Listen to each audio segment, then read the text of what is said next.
Hey guys, welcome to Bermuda and thank you for choosing Scooter Mart Rentals and Elbow Beach Cycles to rent your scooter. In my very biased opinion, renting a scooter in Bermuda is the best thing to do, the best way to explore Bermuda.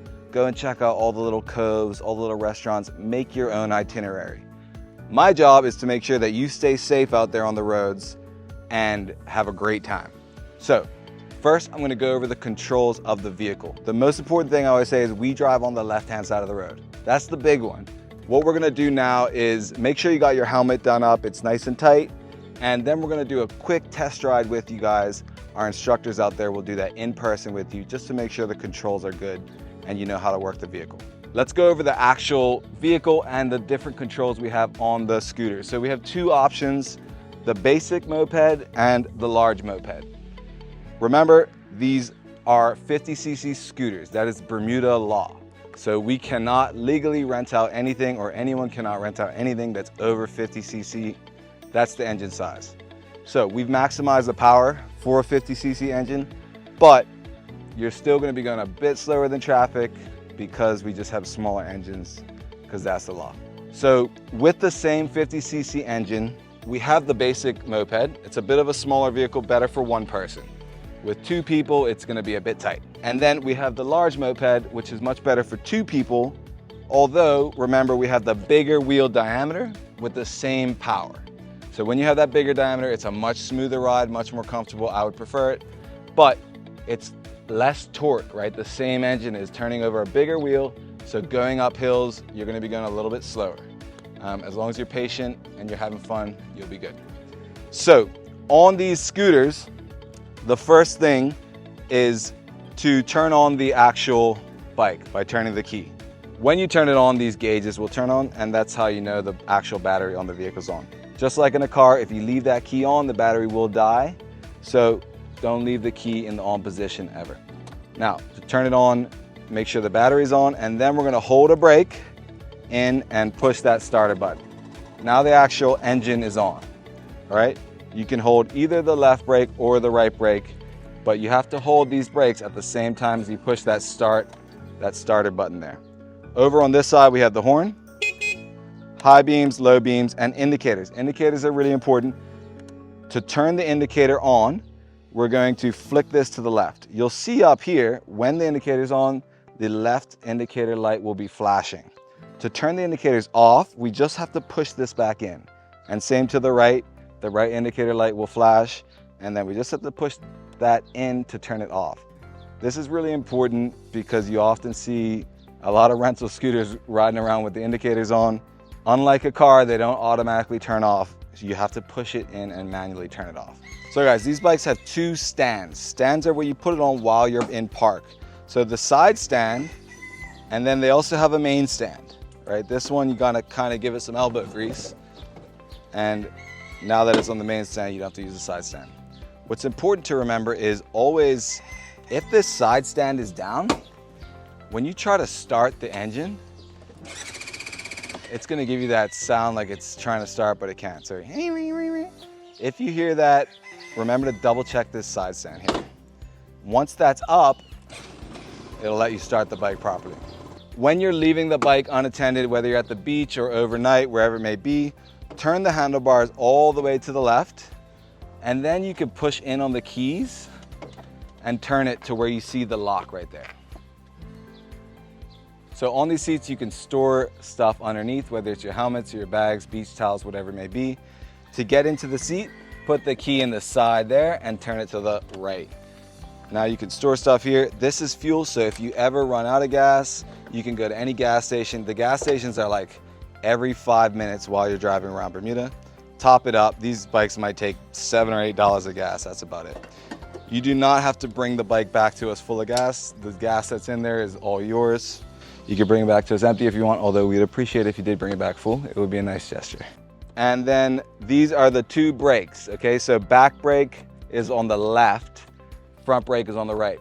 In Bermuda, because we're doing much lower speeds, we're going around tight little curves, little tiny hills, we're gonna use about 75% back brake, about 25% front brake. Whereas for motorcycle riders out there in the US on big highways, they do teach you to use mostly front brake This is the opposite. We're gonna use mostly back brake, just like if you're riding a bicycle. So we're controlling the handlebar with our pinky and our ring finger and our thumb. We are resting our fingers on this back brake. So at any time we can pull it and we will be safe, right? That will stop you even at full speed. 2 fingers pull will stop you. And then of course we have the throttle. This throttle is when you turn it like that, just like on a car when you push down your foot, it's going to make the engine go. When the engine's on, we want to make sure that you have the hand position correct. This is the most important thing about riding a bike, hand position. So your right hand should always be rested on the throttle, on the handlebar. And when you want to turn throttle on, you make your wrist should now look like a V, right? And then when you want to turn the throttle off, your wrist should be straight, all right? People commonly make a mistake by reaching up and then pulling back. And that is extremely dangerous, and make sure you never ever do that. That is how you can accidentally, in Bermuda we call it whiskey throttle. You can accidentally grab on because you get a bit startled by the power of the engine, and then you really don't feel like going like that when you're losing control. So make sure you gently rest your right hand on the handlebar and turn the throttle on like that, turn the throttle off like that. What often happens, guys, is these hand positions, you don't do the hand position correctly, and then we get what's called whiskey throttle, which is, this vehicle is sometimes to a beginner rider, or even if you haven't rode a scooter for a long time, the sensation of twisting your wrist and being yucked forward underneath you is you're not used to it, right? So what this exercise is designed to get you used to that sensation. And when you're not used to that, the natural human response is to grab, right? It's like grab on for your life. If you grab on and you don't have your hands on the brake over here, and when you grab, you have on throttle, what happens is this happens. Right? That's how you end up in the bushes. We don't want that to happen. It's very easy to prevent that, and it's to do the correct hand position, right? If you have your 2 fingers on the left brake here, if that ever happens, if you have the wrong hand position on the right, on the throttle side, you're not going anywhere, right? So right now I have my 2 fingers on the brake, full throttle, I'm not going anywhere, all right?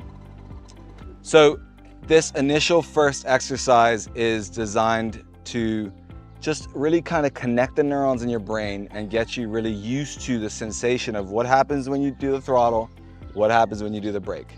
It's called the tappy tap exercise. So we're gonna tap the throttle, tap the brake, and maintain perfect hand position throughout this entire blue course over here.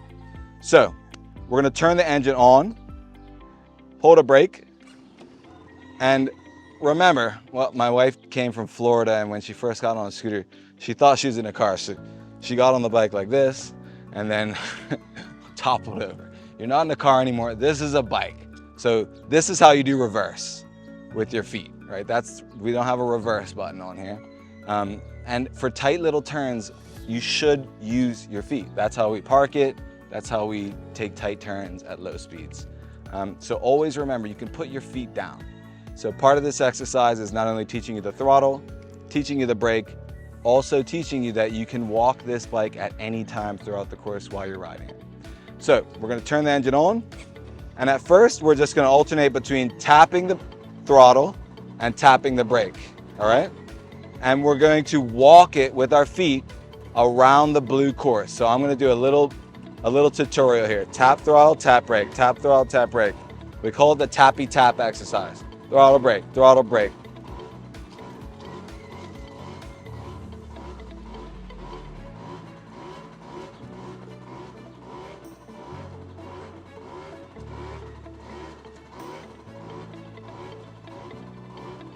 So that obviously doesn't look pretty, and it's not designed to look pretty. It's designed to get you used to this sensation. That's not how you're going to be riding on the road, but that is what we need around that blue course with the cones out there. We're going to go around that course a couple times to make sure that you're comfortable with that, with the tappy tap exercise. Once you get comfortable doing it, you're going to go around a third time, or however long it takes you to get comfortable, and you can slowly, at your own speed, take your feet up, right? So you're gonna bring your feet up from there, and then you can try to do the course again. But always remember, you can put your feet down at any time. At the end, when there's a tight turn, put your feet down and take the turn. But at your own speed, you can take your feet up if you're comfortable and continue the same thing another lap.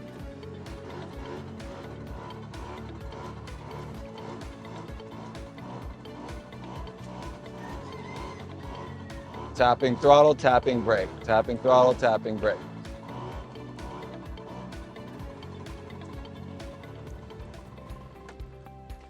Good job, guys. So once you've done that, and once our instructors have deemed that you got the tappy tap exercise good, you're A+ on that one, you're gonna do 2 big loops around the dockyard circle, right up to where your ship is, and then right back to here. 2 laps around there. It's a low speed environment. Everyone's looking out for rental scooters, people who are new riders, and it's gonna get you used to driving on the left-hand side, how it is to pull out into traffic, but everyone's going nice and slow. Please no speeding or being reckless at this point, or at any point. We just wanna make sure that you're safe and you got it down. Once you've done those 2 laps, come on back into us, give us a thumbs up, we'll give you the thumbs up back, and then you're good to go on the road.